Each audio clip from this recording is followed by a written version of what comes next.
사연자분의 사연을 기반으로 각색해서 만든 글입니다. 어머니가 떠난 건 누나는 10살, 나는 7살이었다. 장마가 한창이었던 여름날, 횡단보도 신호가 바뀌기 직전이었다고 했다. 아버지는 그날 이후 웃는 법을 잊었다. 말수가 줄어들고 등은 더 굽었다. 그날 밤 아버지는 우리를 무릎에 앉혀놓고 말했다. 아빠가 절대 너희들 굶기지 않을게. 그 약속은 길고 고단한 날들의 시작이었다. 아버지는 공사장 일용직이었다. 새벽 5시, 도시가 아직 잠에서 깨지 않았을 때 아버지는 장갑을 챙겼다. 안전모에 묻은 흙을 털고 해가 뜨기 전에 현장에 가셨다. 돌아오는 길엔 손등에 굳은 살이 한 겹 더 올라와 있었다. 저녁 밥상에선 늘 같은 메뉴가 올라왔다.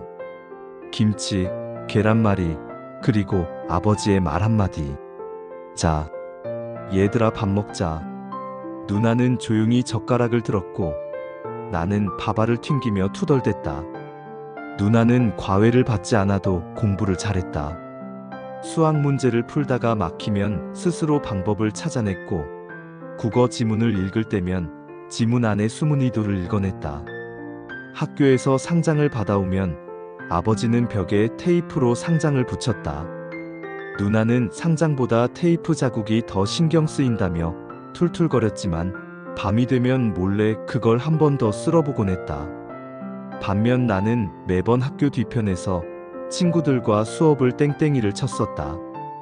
담배를 배우진 않았지만 그 냄새를 달고 다니는 친구들과 돌아다녔다. 선생님이 불러도 외면했고 집에선 방문을 걸어 잠궜다. 우리 집 꼴이 이렇잖아 라는 핑계를 주머니에 넣고 다녔다. 어느 추운 겨울날 우리 집에 위기가 찾아왔다. 공사장에서 일하시던 아버지가 떨어졌다. 비계가 얼어 발이 미끄러졌다고 했다. 병원 복도에서 기다리던 그 밤 누나가 처음으로 손을 떨었다. 아버지는 응급실에서 깨어나 우리를 보고 미안하다고 했다. 아빠 괜찮아? 라는 말을 누나가 먼저 꺼냈다. 그 순간부터 누나에게 소녀가장이라는 말이 붙었다. 아르바이트 2개를 밤낮으로 일했다. 새벽엔 빵집, 학교가 끝난 오후에는 독서실, 집에 돌아오면 빨래를 널고 밥을 하고 다음날 도시락을 쌌다. 누나의 달력에는 빨간 동그라미가 없었다. 대신 작은 메모가 빽빽했다. 전기요금 납부, 아빠 물리치료, 동생 급식 비용 납부. 나는 그때 처음으로 누나의 등을 자세히 봤다. 가녀렸지만 단단했다. 내 방황의 끝은 늘 빈방이었다. 늦은 저녁, 집에 돌아와 보니 불이 하나 켜져 있고 식탁 위에 랩이 씌워진 반찬이 나를 기다리고 있었다. 누나에게 미안하다는 말이 목구멍에서 맴돌다가 내려갔다.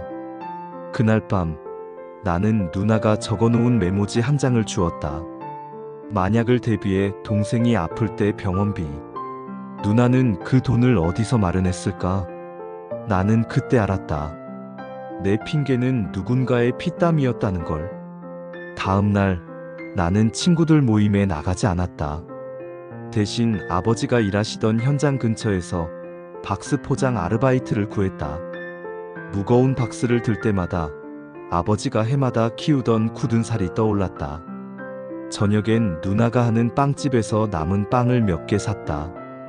누나는 놀란 얼굴로 나를 보았다. 오늘 무슨 날이야? 나는 어색하게 웃으며 말했다. 아빠 내일 물리치료 전에 간단히 먹어야 한다며. 그날 우리는 오랜만에 마주 앉아 밥을 먹었다. 말수가 적어도 숟가락 소리만으로도 감정이 더해지는 날이었다. 아버지는 천천히 회복했다. 하지만 몸이 예전 같지는 않았다. 무릎이 말을 안 듣는 날이 많았다.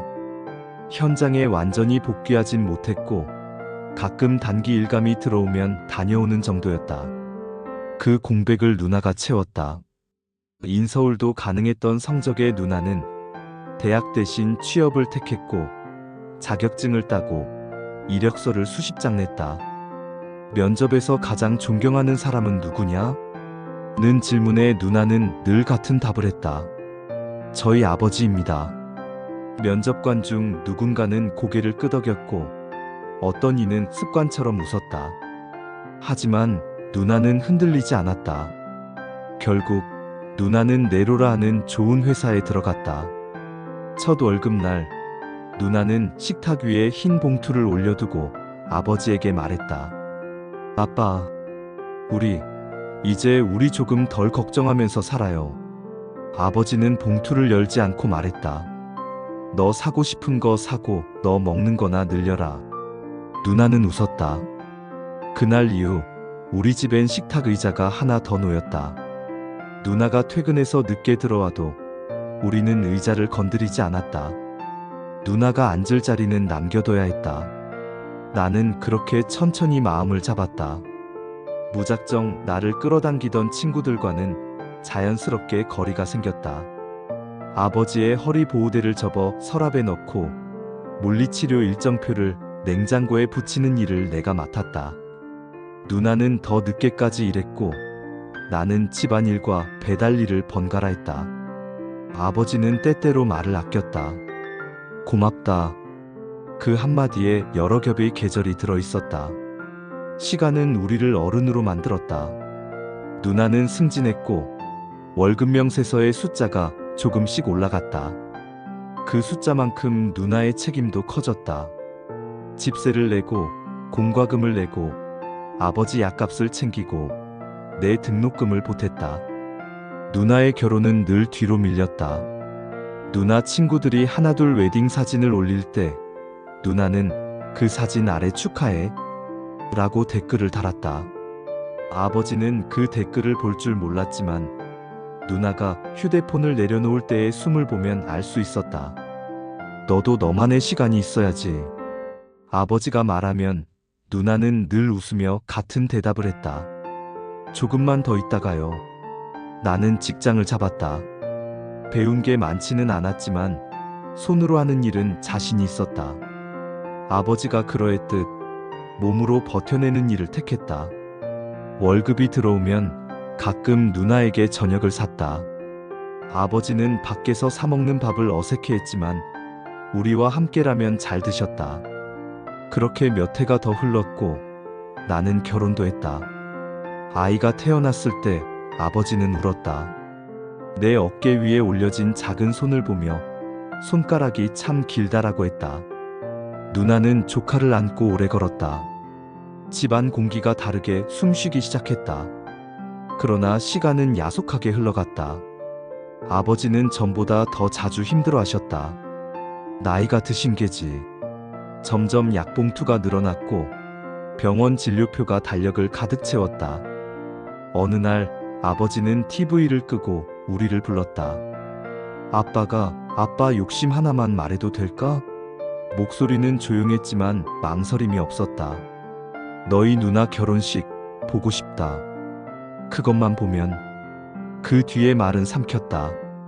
누나는 아무 말도 하지 않았다. 찻잔을 들고 찻잔만 바라만 봤다. 그날 이후 우리 가족의 대화는 조금씩 방향을 달리했다. 누나는 바쁜데 대신은 만나볼게 라는 말을 자주 했다. 소개 자리에 나가고 퇴근길에 시간을 내고 주말에 짧은 만남을 잡았다. 처음엔 어색했지만 누나는 늘 상대방의 말을 끝까지 들어주었다. 그 중에 한 사람이 있었다. 말수가 많지 않았고 웃을 때 눈이 먼저 접혔다. 무엇보다 누나의 이야기를 재촉하지 않았다. 아버지 얘기를 꺼냈을 때 그는 대답 대신 따뜻하게 손을 잡아주었다. 천천히요. 누나는 그 말을 오래 떠올렸다고 했다. 두 사람은 느리게 가까워졌다. 누나가 망설이면 그 사람은 한 걸음 물러섰고 누나가 웃으면 같이 웃었다. 아버지는 멀리서 바라봤다. 어느 날 저녁 그 사람이 아버지에게 인사를 드리러 왔다. 부끄러워 보이던 그가 마지막에 꺼낸 말이 아직도 기억난다. 저는 남은 시간을 서두르지 않으면서도 놓치고 싶지 않습니다. 아버지는 고개를 끄덕였다. 그 말이면 충분하네. 한편 아버지는 병원에서 재활치료를 받기 시작했다. 거기서 한 사람을 만났다. 같은 시간대에 재활운동을 하는 분이었는데 아버지보다 몇 살 아래였다. 남편을 먼저 떠나보내고 홀로 지낸다고 했다. 처음엔 서로 목례만 하다 물리치료사가 자리를 비운 날 음료를 나눠 마시며 이야기를 시작했다. 둘은 날씨 이야기로 시작해서 지나온 일을 조금씩 꺼냈다. 아버지는 남의 이야기를 잘 들어주는 사람이었다. 그분도 그랬다. 두 사람의 대화는 꼭 필요할 때만 말수를 늘렸다. 말수가 적을수록 말의 온도가 또렷해지는 법이었다. 봄의 끝자락, 누나의 결혼 날짜가 잡혔다. 결혼식장은 크지 않았지만 빛이 잘 들어왔다. 하객들이 앉기 전에 아버지가 먼저 자리에서 일어섰다. 지팡이의 의지에 천천히 통로를 걸었고 누나와 매영이 함께 서 있는 앞까지 다가갔다. 늦어서 미안하다. 아버지가 말했다. 아니에요. 누나가 웃었다. 저도 늦어서 죄송합니다. 사회자가 장난스럽게 말했다. 오늘은 늦은 사람들이 제일 예쁩니다. 모두가 웃었다. 그 웃음 사이에 오래 묵은 것들이 조금씩 녹았다. 식이 끝나고 사진을 찍을 때 아버지는 병원에서 만난 그분을 내 곁으로 불렀다. 같이 찍을까요? 그분이 망설이자 아버지는 덧붙였다. 우린 친구니까요. 사진사는 하나, 둘, 셋 대신 천천히 라고 외쳤다. 셔터 소리가 나고 꽃잎이 가볍게 떨어졌다. 그날 저녁 집으로 돌아와 사진을 넘겨보는데 모두의 눈이 반달이었다. 행복은 크게 웃지 않아도 찍히는구나. 나는 그때 처음 알았다.